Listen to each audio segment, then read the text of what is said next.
I wanted to bring today's episode to the podcast talking about pregnancy loss and how to deal with this from an emotional standpoint. We're talking about coping strategies. We're talking about grief. This episode may be triggering to you. We wanted to bring it to you to help you to ultimately know that you're not alone. Excited for you to listen to this episode. Let's go.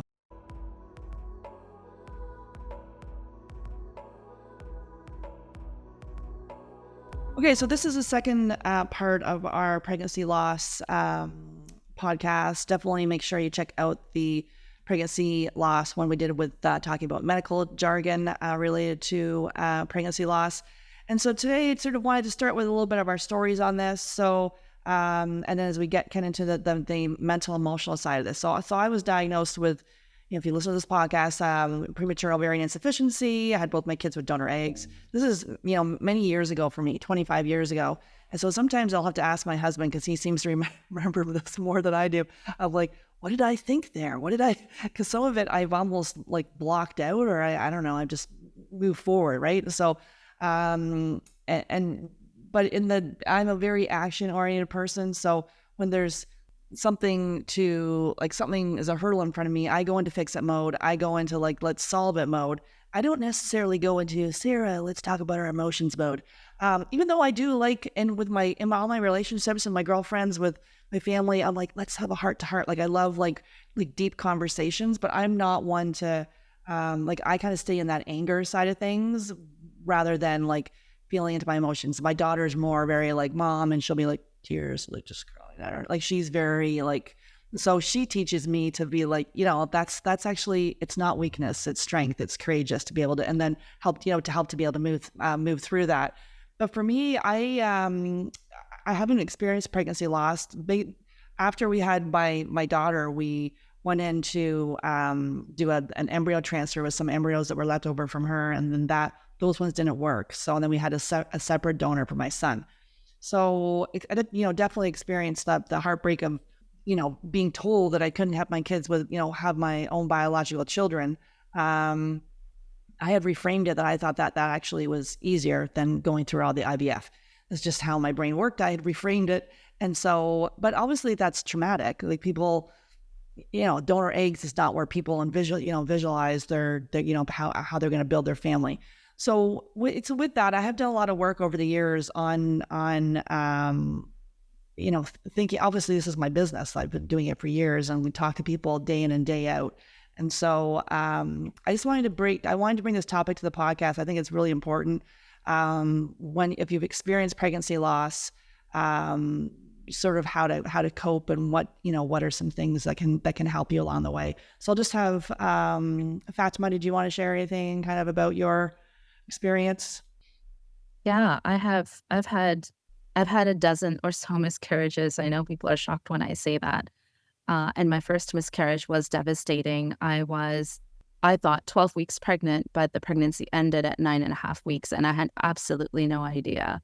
And it was so jarring to go to the ultrasound appointment and find out at that point that there's no heartbeat. And it was said so matter of fact. I don't think these days you're allowed to say anything, but at that time, it was so jarring and it was so confusing. And I remember sitting there confused, like it didn't make sense. Like I didn't understand what he was saying when he said there's no heartbeat. I thought to myself, surely there's a mistake. Surely you're not seeing it. It's there. You just need to look a little bit harder. So there was, I had a difficult time accepting it. I had a difficult time understanding it. There was so much confusion. And having gone through so many miscarriages, it never occurred to me that maybe I need to see a therapist. Maybe I need to see a psychologist, because, it's, I never thought that it's something that needs to be addressed in that way. And that was just that experience. And then on top of that, because I had that pregnancy, and I had to, I don't know if you all remember, but there was a SARS epidemic and you couldn't go into the hospitals. And so my doctor gave me medication. I was all on my own, and I had to go through the ordeal on my own. And it was really jarring. It was a very jarring experience. And there were so many emotional ups and downs. And I didn't have support at that time to even understand what was happening in my body. So And that's what this podcast is about for those listening. What are the things that you should be looking out for? What are the things, and your experience is valid. Whatever you're feeling is valid. Maybe it is important for you to see a therapist or a psychologist and get the diagnosis. There are things called perinatal mood and anxiety disorders, some of which I recognize now. I did not recognize them then. I did not think I needed to see someone to be diagnosed for something like this. So when you think about something like PTSD, you think, oh, something super traumatic has to happen in order for I could never be somebody who falls into the category of PTSD. Not true. I realized afterwards, I noticed that I had symptoms of PTSD that I did not recognize when I was going through my miscarriages, and all the feelings and the emotions and the difficulty that I was carrying with me over, the weeks and months afterwards. It was a very real experience, and it would have been nice to have someone tell me, what you're experiencing is PTSD or some kind of or anxiety, hyper anxiety, overly feeling concerned about my health, for example, right? And everything else that comes with it.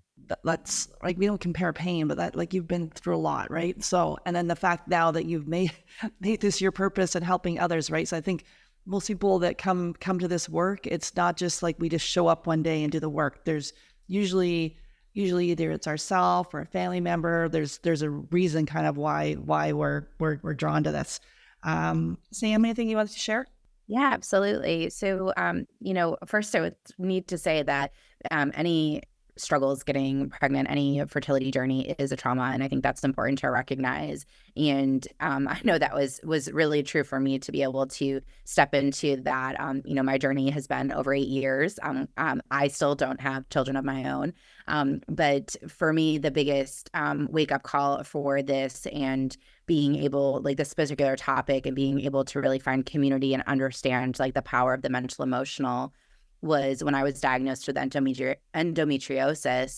I learned that I was likely having chemical pregnancies, and I had these moments throughout my 5 years of trying before I was diagnosed that I thought I was pregnant, but I never got that positive test. And so I was very, like, every cycle felt very traumatic, and I also felt crazy because I never had this positive test. And then, I really believe being a health coach, being in this space, that, like, we need community. We're not meant to be in isolation, definitely not suffer in isolation. And so I talk with a lot of people, and I was actually just with a few women with endo just last week, and both of them had also had chemical pregnancies that they didn't know about until their doctor started to say, hey, this is pretty common with endometriosis, because it's not about your egg health, it's about your uterus. And so it's really interesting to notice that so many of us in this can start to compare and be like, oh, well, my trauma isn't as big as someone else's, or isn't valid because I didn't get this positive, or because it happened so early, or whatever. A lot of us can try to, like, rationalize our way out of our own grief experience, and that's not fair to any of us. There's no need to compare any of our trauma. Their trauma in our body, and that's what our body experienced and our mind is experiencing. And thanks for sharing that, Sam. And so let's go into, we're going to start with sleep. So we've done many podcast episodes on sleep, so you can definitely check out some of our top sleep hacks. It is crucial. There's so many people talk to on a regular basis in our program, before they start working with us, that have a hard time falling asleep, have a, wake up in the middle of the night, wake up in the morning and feeling exhausted. So sleep is the cornerstone of optimal fertility. And from this point, from a pregnancy loss, Sam, let's talk about why I think a lot of us know this, right? But sometimes we just don't.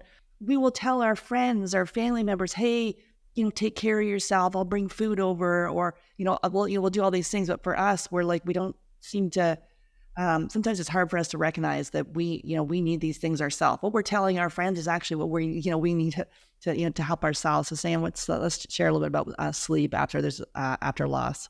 Yeah, it's different than, any other time that you need to prioritize sleep. And I actually highly recommend getting a support person, regardless of the sleep stage, but in general. You might feel like you don't want that person. They can be in another room. That's okay, but they should be near you and available to you, and also be able to absorb, notice what's going on.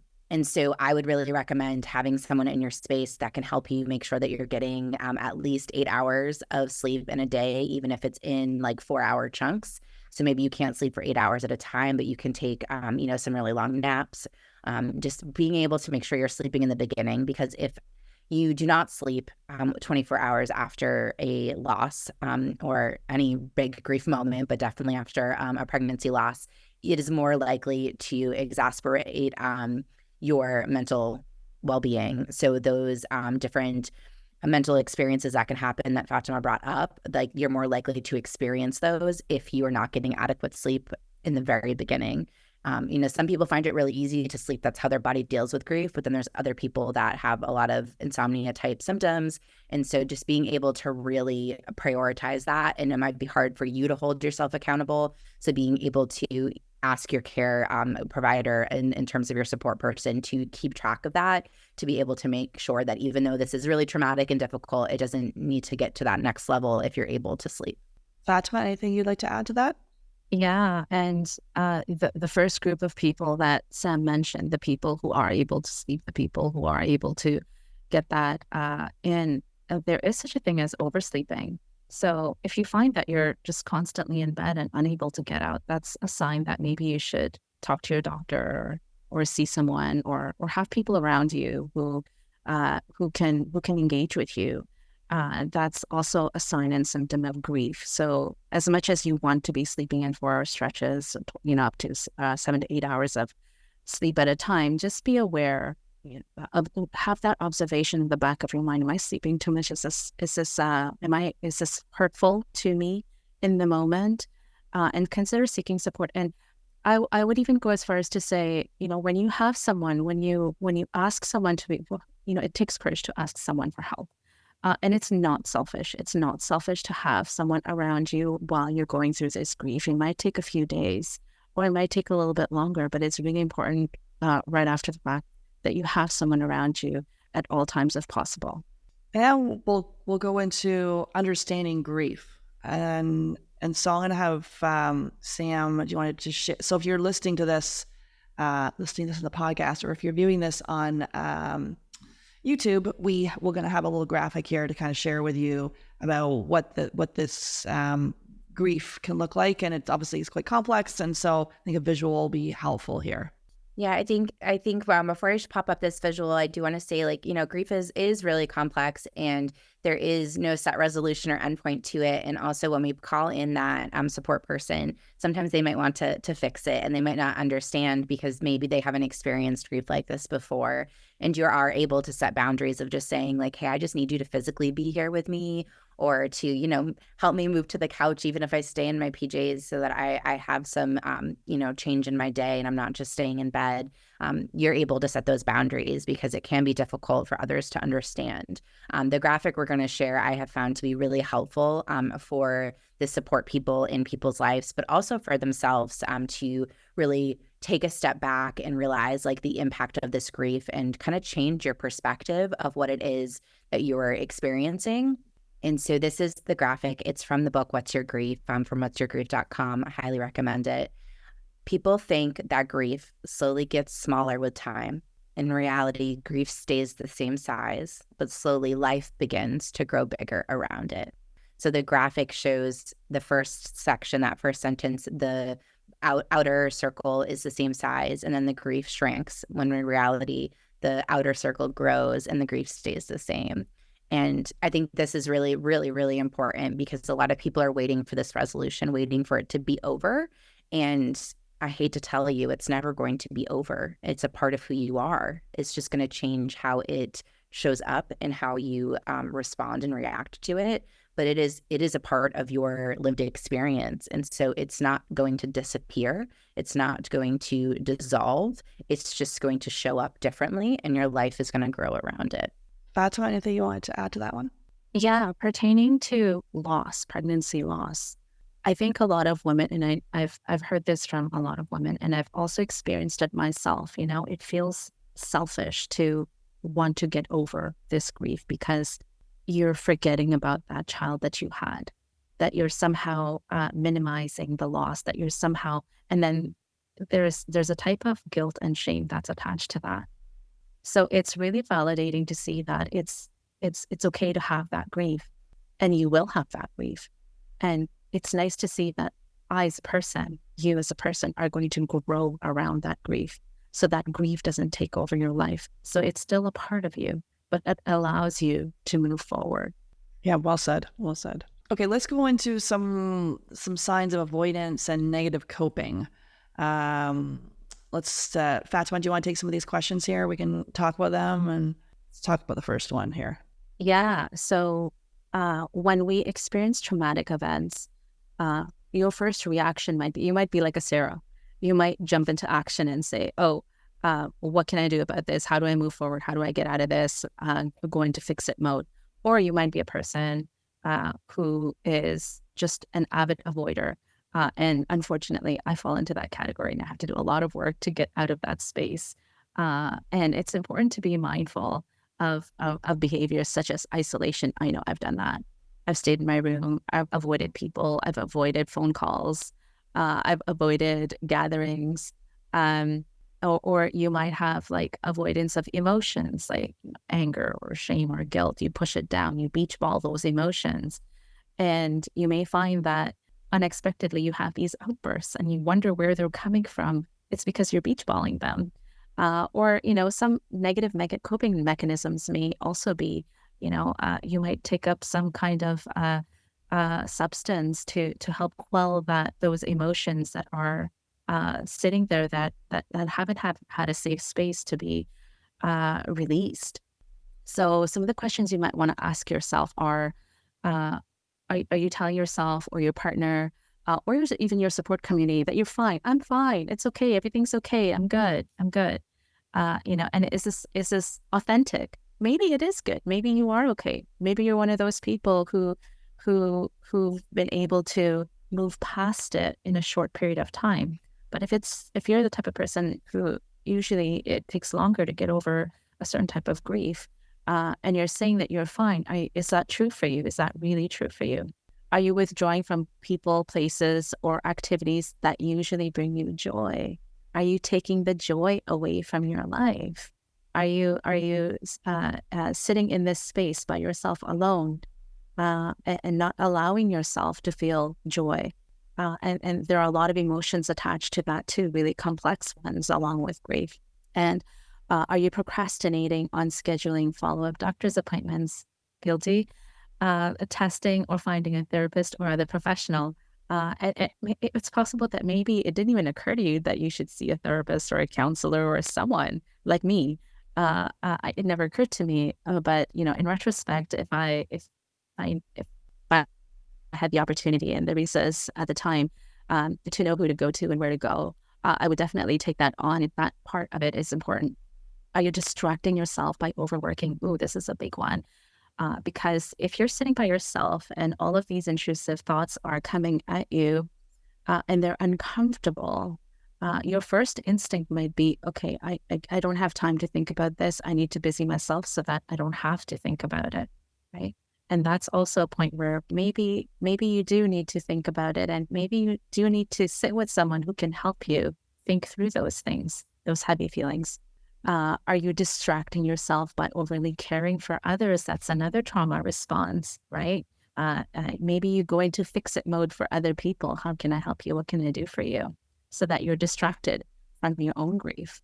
Are you using alcohol or other substances to cope? And this one is a difficult one because it may be that it's not something you want to admit to, but you are doing it. And it's okay. It's okay to reach out and say, hey, you know what? I've fallen into this space and I need help getting out. And so your pain is valid and you deserve to receive all the help and support that you need in that moment, in that space of grief and trauma that you're experiencing with the pregnancy loss. And definitely reach out to a professional or even reach out to us. Yeah, I always think I'm like with the fix it piece that I'm like fast to process things. And then I realize that I'm extremely slow just because I go into all this action and all this like, wow, look at her. She's doing all this stuff. But then it gets like days later, I'm like, oh, and then it hits you. So sometimes it's not like that immediate thing, and it kind of comes a little bit longer then, because you still need to deal with it. Or for me, like it might come in, like I've talked about this before, about road rage, or like, getting upset because my husband's breathing, like those kind of things. You're like, so it comes in other ways, and not necessarily always the ones that we think of. Anything you wanted to add to this, Sam? Yeah, some of these really hit home from my experience.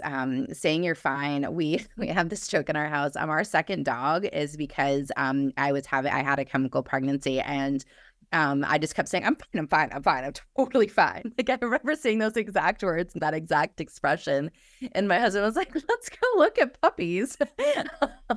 And it was I needed something in that time that I could care for and could distract me, and I wasn't fine. I absolutely wasn't fine.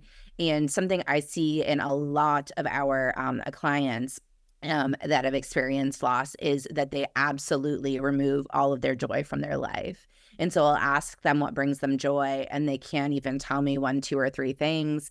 And so we'll often do an activity of like, hey, let's write things that like at one point in your life brought you joy. So it's really hard right now to find joy, understandably, right? Like, absolutely can understand that.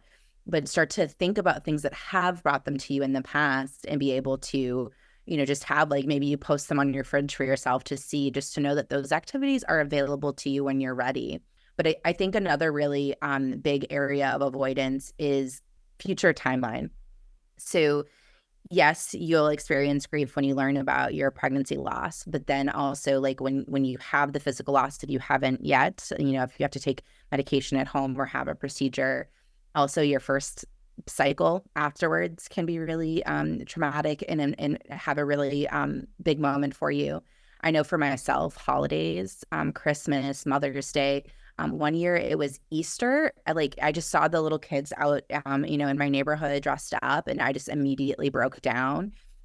Your due date, if you received one, the year of your loss, anything like that, the year when you started trying, any of those dates can also come up. And so I highly recommend, like, being able to notice and make space for them, and not just let them go by. Don't just avoid them, because then it might become bigger and be more difficult to navigate and to move through.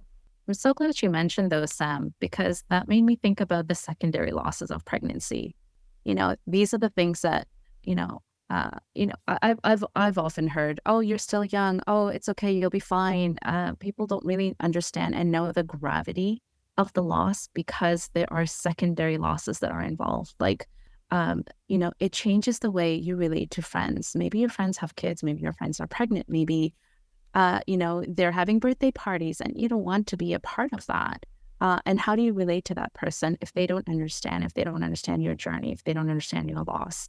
And when you do, get pregnant the next time, that feeling of that ignorance, the ignorance is bliss, right? When you don't know, you think things are going to be okay. But when you're pregnant again, you don't know what it's going to be like, and you start doubting everything. And that makes that pregnancy that much more difficult. And, loss of hope for the future, and even loss of important milestones. Often people will say that, this is when my child would have been born, right? When they have a due date, this is when that child would have been born. And that milestone is difficult. And it changes the way you relate to people, because people may not necessarily understand what you're experiencing. And another secondary loss is it changes the way someone views their body. So you might feel like you're defective, to put it in those words, because when you are pregnant and you're having a loss, you might blame yourself, and that in itself is a whole space of grief and trauma just on its own. And it might also shake your faith or belief system, like maybe the way you relate to the universe or God. And, why me, right? That big question, why me? Why is this happening to me? So there's a lot of tangent losses that happen through this primary loss that you experience on a physical level. I think that's so important to talk about, like, especially your body. Like, I hear from a lot of people, like, you've been told your whole life as someone with ovaries and a uterus that, like, oh, it's so easy to get pregnant, and this is what your body does and what your body is supposed to do. And when then your body doesn't do it, right? Like that is so traumatic on so many levels. And I also think too that you might notice, like, thinking you mentioned due date, and it's also like the anniversary of the loss, but also like seeing a friend with a child that would be the age that your child would have been. Like you never know when it can come up, and it goes back to that graphic we shared. Like that is always going to be a part of you, and it might come up out of nowhere, and that is okay. You're not broken when that happens. Yeah, absolutely. Absolutely. Spot on, Sam. Thank you for mentioning that, because I do have a friend who has a child, same age as when I was pregnant. And every time I see that child, in the beginning, I had that loss, the grief, and I had to really work through it. And when I look at that child now, I see that child as my own. Oh, that is so beautiful. Thank you for sharing that. Yeah. Wow. Fatima always makes me cry. Okay, so let's talk about some coping strategies here about how we can cope through this. Sam, you want to take this one? Yeah. So I would love to dive into this with Fatima. We'll have to ping pong this one because I know we both implement a lot of these with our clients, our couples that we work with. And so there are three different main categories we'll focus on today: creative, rational, and emotional. And the reason for that is because we all cope different. We are all those unique butterflies. None of us are the same. And so how we're going to navigate our loss is going to be different. Also, the season you are in with your loss is going to be different. So sometimes one coping strategy in one area might work for you in the beginning, but then, maybe 3 weeks down the road, it's not going to, or 3 years down the road, it's not going to. And that's okay. And so we're going to share several of them with you to really help you have a lot of ideas. I also think it's really helpful to kind of keep a written inventory, because again, when you're experiencing grief, it can be really hard to remember and recall what has helped in the past.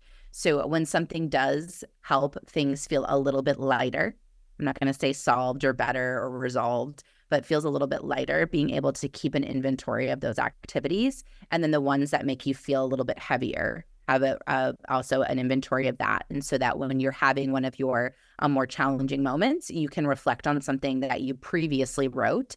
And I think that can be really, really helpful because it can be very difficult to recall those in the moment. But the first category, creative, is definitely where I spend a lot of my time. And so think about journaling. And journaling is not meant for someone else to read or to be, seen in the future. There's lots of spelling mistakes in mine. There's no grammar. There's no rules. It can be like a poem. It could be words. It could be scribbles, just like getting things out. You can also write a letter to your child. When I started thinking that I was experiencing losses and just not getting pregnant in general, I started keeping a journal for my future child. My mother had kept a journal throughout her entire pregnancy with me.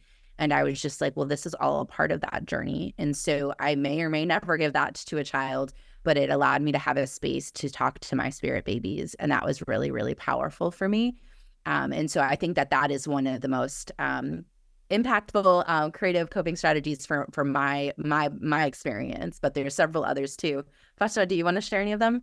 Yeah, I know that I've used memorialization, which is creating some kind of keepsake to honor the pregnancy or the loss. And this wasn't important for me. So it could also fall under artistic expression. But thinking back to my first loss, I was so excited to see my baby that I dressed up. And I don't often wear mascara, but I was wearing mascara, I had makeup on. Crazy to think that maybe your baby can see you too. When I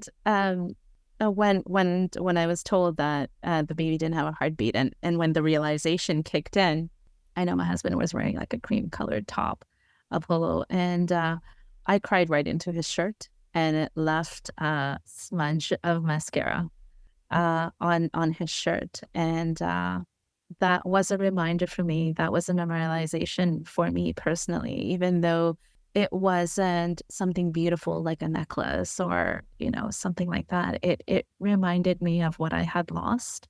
So your memorialization, your artistic expression could be very, very different. What means to you, what touches you, what penetrates your heart could be very, very different. It doesn't all have to be happiness and rainbows. It could be anything.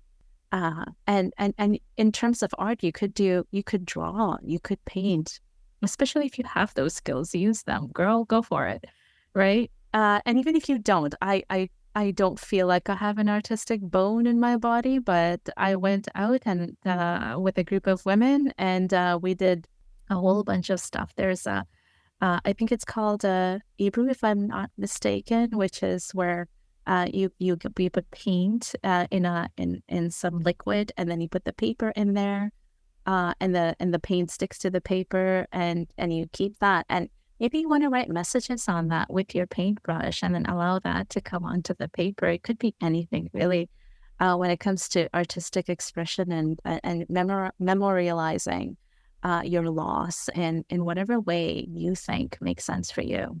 I also think that the artistic expression can be completely separate from actually from your loss, right? You could draw or paint, craft something that has nothing to do with that, and that can be really cathartic and supportive for you.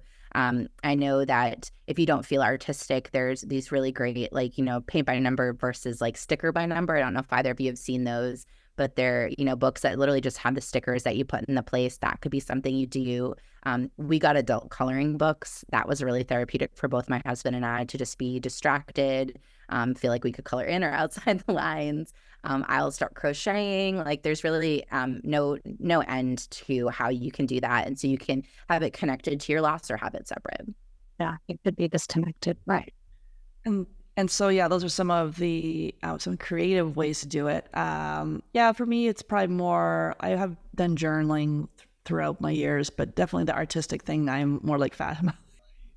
My artistic ability, although I do like to write, so I guess that's more in the journaling side of things. But I know Sam likes to crochet and do some other kind of craft, and her stuff is always like, her stuff is amazing. I see her. I don't totally suck at knitting though. I don't have like holes in them, like just a disaster. Anyways, it's like some of us are good at that, some of us aren't. So let's talk about some rational coping strategies. Like we've talked about. I was going to ask Sarah. I was curious if you're more of a rational coper. Yeah, like I am kind of like, let's get the plan, let's not necessarily fixing this thing, but get a plan of how we're gonna do. Like if there's something happening with my kids, I'm always like, okay, we need this, we need that, blah, blah. So that's how I go, and that's how I keep myself busy.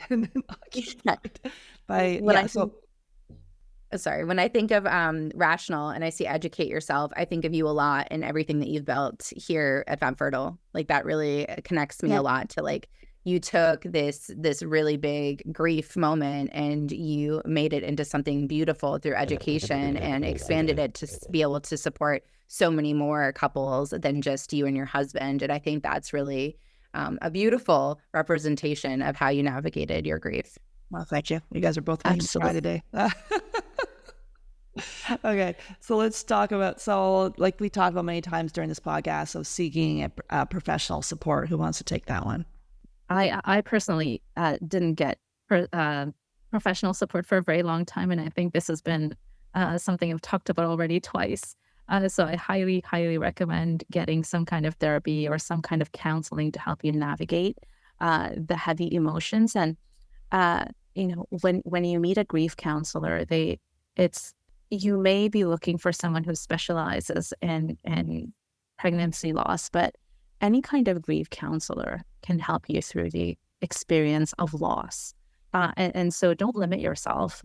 If you can find someone who specializes in fertility, that's amazing. But if you can't, then allow yourself to explore and really see what's out there and connect with a health professional who can provide a non-judgmental, safe space for you to speak and to just be present with your emotions that you're feeling.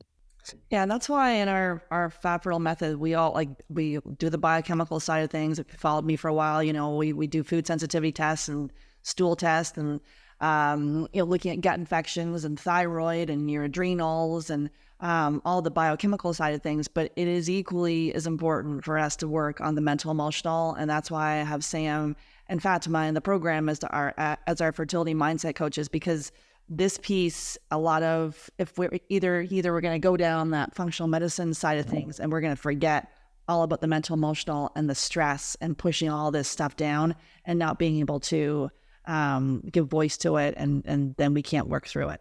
So that's why that this mind, body, spirit approach to conceiving and having your child is really where I see kind of the can be so beneficial. So let's talk about support groups. Obviously, have a Facebook group. There's, I think, 4,000 people in there right now, so it's a pretty large group. But having a group where people kind of, they may not know you, but you can talk about some of your things, and it's sort of, they may not be experiencing the exact same thing as you, but kind of walking alongside. So having someone, because if you're talking about this with people that haven't gone through it, it's hard for them. They may want to support you, but they may inadvertently say the wrong thing. Sam, you want to talk about some support groups?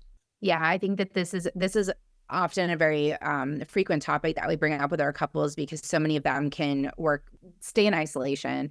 And, we're not meant to be in isolation. Solitary confinement's punishment for a reason. Like, that's not how our bodies work. That's not how our minds work.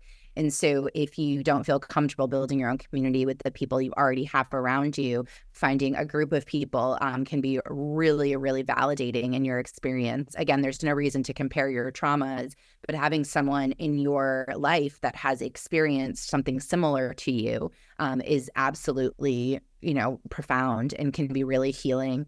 It can be someone that you can then call upon too. I know for me, like, going to baby showers is really triggering, and people in my life that haven't had a pregnancy loss don't get that. And certain stages of children's ages are also, and the people that get it the most in my circle are the people that have also had losses. And so that's been really helpful for me, and not, again, feeling like I was crazy or irrational or overreacting. They allow you to see like, oh, this is part of my grief experience, and so it can be extremely supportive. And educate yourself. That's why we're doing these podcast episodes. Like we talked about, check out the one on the medical jargon, and this one on mental emotional. We've got many other podcast episodes about pregnancy loss as well. So that's why I like this whole platform. I go to like education. How do we empower ourselves? We don't need to wait for someone else to do this. We can reach out. There's resources around you, and that's where you start to move forward. And that's how my brain works on some of these things. But sometimes people, you got to, do what's right for you. But anything you wanted to share on education, Fatima? Yeah. Educating yourself helps to take the guilt and the shame away from you, right? It empowers you. It's empowering to know that it's not your fault. You didn't do anything to make that happen, right? There are many, many reasons why it was, it ended up in a loss. And it's not your fault. So that having that psychological aspect, and that understanding that, you're not alone in this journey. This is fairly common. And going back to the connect with support groups, you'll also learn from other people that, they may have secondary things that you think only happen to you, but, it's fairly common. For example, one of those things is vaginismus, right? People may connect in support groups, and they may end up there for one reason, and they might find that there's a whole slew of people who are there experiencing the same thing you are, and there's too much shame around that for you to discuss. But now that it's come into the open, now that you've recognized it, you can see yourself in that. So that's the power of educating yourself and making what you're experiencing known, not just to other people, but to yourself, and learning from other people along with other resources, whether if they're online, if there's a list of books that you feel inclined to read, go for it. There's a list of books at the end of some of the handout that our Sam has created too, that can be shared with you as well, and maybe Sarah can share in the podcast. There's tons and tons of resources out there. So it's really, important to educate yourself without spiraling into this research rabbit hole, right? And that's a completely different thing. So it's one thing to educate yourself, and then it's about maintaining that balance. And what does that balance look like for you? Understand and know that what you are experiencing is valid, but also know that there's an information overload out there too. So give yourself space to take a break and indulge in and taking care of your mental health.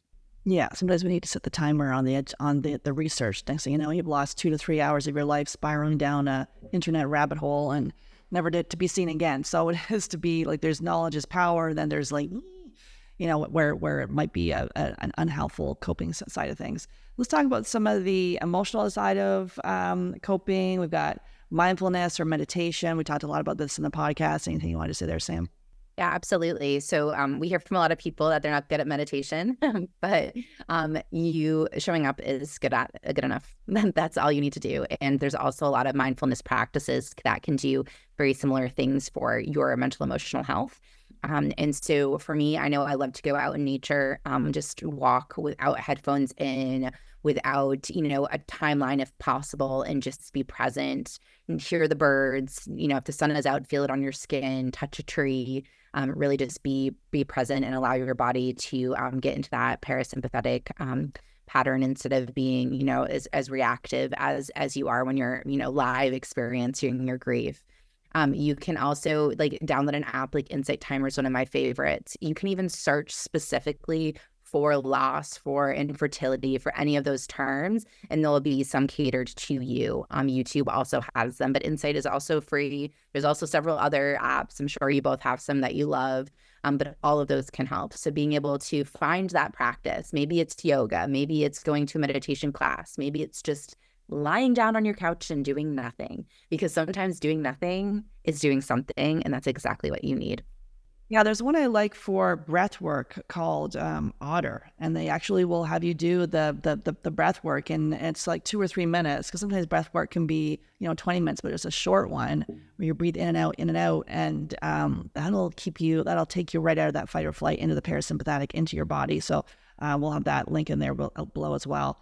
Okay, and so the communication piece, like sharing, this is for me, this is my go-to, like how I process things is I talk to my husband, I talk to my girlfriends, I talk to my kid. Like I will, talk to people around me. Sometimes other people don't, right? So, so that open communication, because that's why I started a podcast like 6 years ago, because like to be able to talk about these things, because many of us, like, we're not sharing it. Many people that join our program haven't even shared that they're on the fertility journey, that they're struggling. And that's that isolation piece. Anything you want to say there, Fatima, on that one? Yeah, I think there's not just the trauma of the journey itself, but maybe some people are experiencing trauma from society and societal expectations, and that might make it difficult to openly communicate, or at least you might feel that it's difficult to communicate openly because there's some judgment there, that you might feel. There's a lot of just stuff around talking about fertility that's uncomfortable, and so maybe for your own sake, for your own mental health, get comfortable with being uncomfortable, because you need to express what it is that you're feeling. You need to get it out of you. And if it means going to trusted people who can create that safe space for you, then that is what you could do. That is what you could start off with. Like for me, it was very uncomfortable talking about my loss, the fear of judgment, the fear of, oh my gosh, what are people going to say? They're going to think this about me, or they're going to think that about me. And that can be traumatizing in and of itself. So feel free to talk about it. I think now more than ever, this space has opened up for you to express how you're feeling. So take the microphone, and talk into it. What is it that you're feeling? What is it that the emotions that are coming up for you? What are they? And chances are other people are probably feeling the same way. And oftentimes people don't know how to support you. So for you to open up that communication channel and express what it is that you need is also a compassion for other people who don't know how to support you, who don't know how to be there for you. So that's really important. I just wanted to add one thing to the mindfulness space. I recently learned, and this was really interesting. It's called fetal microchimerism, I think. And basically what that means is that when you are pregnant, the cells, we think that we're passing on the DNA to our child. Well, turns out it works the other way too. So your fetus is passing its cells onto you. So, but I'm getting a little emotional, but to know that I'm carrying a part of my child that I've lost inside of me, who is now a part of me, who now lives within me. I get to carry that child for decades. Those cells don't just die off, they stay in your body. So now that child is a part of me forever. And to have that understanding and to have that knowledge brings so much comfort to me that maybe someday in some realm I'll meet this child. But for now, this child lives on inside of me. Sorry. No, that's not- beautiful, Fatima. Well, so let's end with the self-compassion piece, which we kind of just alluded to there. Sam, do you want to share anything on that? Yeah, absolutely. I just want to thank you both for making space for these conversations. And no, it can be heavy and it can be hard, but being able to know that we have each other and that everyone here has us is really powerful. And I agree that it's becoming louder. People are getting louder and speaking up and talking about this. And chances are, several people that have experienced loss. And so when you open that door by saying, I'm gonna openly communicate, you're allowing someone else to have the ability to see you do that and give them the power to do it as well. And so I like to think of it as like a ripple through our world. When one person says, I'm going to speak up about this, you're giving one person permission, and then again and again and again. So thank you to anyone and everyone that feel they can really has an impact in our global world. So thank you. I also want to say with open communication, you also, again, I said this earlier, set boundaries, say what's not okay to say. People do say things that they think are helpful that are not. At least phrases come up a lot with pregnancy loss. At least it was early, at least this, at least that. And that's not helpful at all. And reminding people that there isn't anything to fix here can be really helpful. And just telling people, hey, I just need you to be here with me and tell me this sucks right now. And that can be great. So feel free to, in part of your open communication, set boundaries with people or tell them that you need help setting a boundary as well. You can definitely, I know one of our recent clients asked her husband to help set a boundary, and that was really, really helpful for her. When it comes to self-compassion, I think this is easy for us to say, hard to execute, but be gentle and kind to yourself. Acknowledge your pain. Give yourself time and space to heal. If you're able to take time off from work, please do it. If you're able to, I was sharing this before we started recording the podcast. If you're able to put time for yourself on your calendar before other people are able to take all of your time from you, that is really, really impactful. Sarah and I were sharing how we both walk daily and how that really allows us space for ourselves. And so being able to find that space to parent yourself a little bit in this moment. And I use that word intentionally, right? Be able to take care of yourself and listen to what your body needs and just recognize that this is heavy, this is big, and this isn't going to resolve itself overnight. And so just be kind and gentle and patient with yourself. If anything, from my reaction, you can see that the pain stays with you. And that is just the fertility journey. That is just the journey that we're on. If you are part of this tribe, if you've had a loss of any kind, then you're part of our tribe and we are here for you. We're here to listen. And also part of that self-compassion piece, I would like to add that if you are being hard on yourself, stop for a moment and ask yourself, would you say this to someone going through trauma or grief or loss? Would you say this to your best friend? Would you say this to, which is that something your mom would say to you or your dad or someone else who loves you? What would they say to you? What would your best friend say to you? So allow yourself to hold that space for you because this is hard. And so we've got some books here. I'm going to have Sam take us through these, and then we'll kind of finish up here. So Sam, what are some books here that are going to be helpful for anyone on this journey? Absolutely. What's Your Grief was one we mentioned earlier on in the podcast. It was where that graphic was pulled from. That is going to cover grief in general. And so I think that can be really great to share it with your support team and also navigate yourself if you feel ready to. Empty Arms is specifically about coping with miscarriage, stillbirth, and infant death. It's Okay That You're Not Okay was probably one of the most transformational for me. That wasn't directly connected to pregnancy loss, but it does come up, both pregnancy and child loss. And so that one is meeting your grief and loss in a culture that doesn't understand, which we kind of alluded to a few times today. So I think that can be really relevant. Again, it can be a great book for your support team. Grief Day by Day is going to help you with simple practices and daily guidance, which when you're not able to do that for yourself, it can be great to have a toolkit right there for you. And then probably one of the most supportive in terms of extension of community is Been the Worst Girl Gang Ever. It was written just in 2022, so it's pretty recent. And it is the guide to recovery after miscarriage and baby loss. They do share stories, so be mindful of that and see if you're ready to experience that. But they talk about mindfulness, about grief, about therapy, about your relationships. They talk about partners. And all of the pieces of them. I also encourage listening to audiobooks if it's too difficult to actually read the book. And also realize that you can put these down and never pick them back up, put it down and pick it up a month later, whatever works for you. These are the ones that we have explored and would recommend. There's going to be way more out there as well, but these are the ones that we've explored.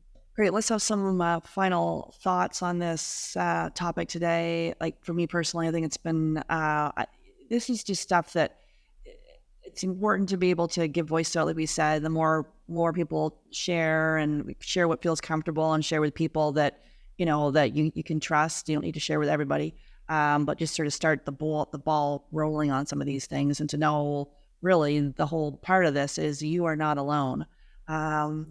Sam, do you want to share your final thoughts on today? Yeah, I think it's really important to remember you're not alone and that your healing is possible. It might look different than you've ever experienced or anyone else that you know has experienced, but healing is possible. Again, that doesn't erase this child. It doesn't erase this loss. And you're able to ask for help if it from your community, from professionals, whatever you need. There's no shame in that. And again, we've said it again, but this is not your fault. You did not cause this to happen. And we love you. That's what about you.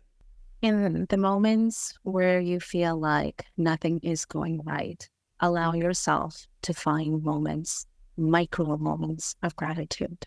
Just micro moments of gratitude that help you feel more present in the moment, that help you feel alive, that help you feel like, I will heal. I will get through this. Like Sam mentioned, feeling the sunlight on your skin, taking a deep breath in, knowing that you have resources and you have supports out there, more so now than ever before, that you can access, and you are not alone by any measure. Great. Thank you.